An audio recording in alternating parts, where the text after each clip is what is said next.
Thanks for coming on this week's podcast. This week, real quick, we're going to talk about the top 3 things you need to have in place when you're boosting a post on Facebook for your insurance agency.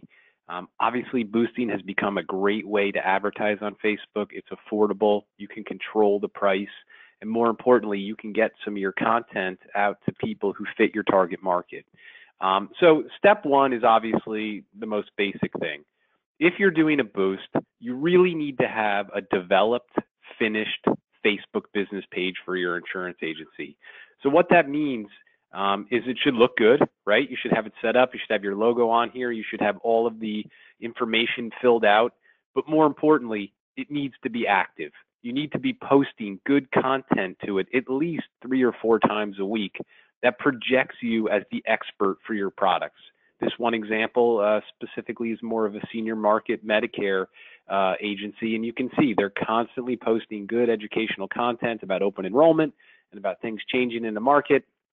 And my point is when you do this boost, the first thing the consumer is going to do is they're going to click back and end up on your Facebook business page.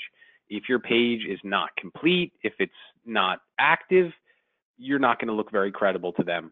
The second thing is to make sure you have a good agency website. Analytics have shown that when people visit the Facebook business page, the first thing they do is they click on the website link on the right and end up at your agency website. So it's important to have these 2 components in place initially when you're going to start to do the boosting. If you don't have those things in place, it's going to cost you success percentage points. The next thing is to narrow your search. And what I mean by that is if you go into the boosting area on Facebook, you know, one of the things you can do, and you can kind of see it here, is you can select what age the people are. Obviously, if you're targeting the senior market, you can easily select between 64 and 65 plus.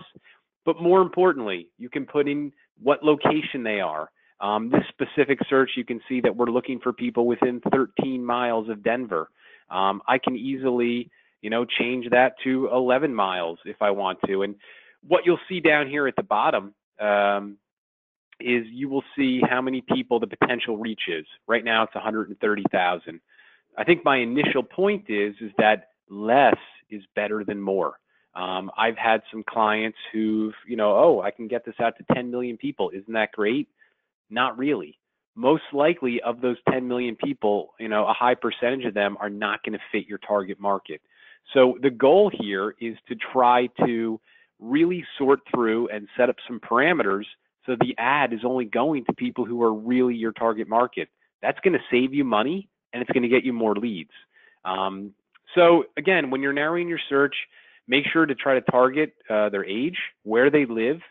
You can even go in there and put interests in if you think that's going to help.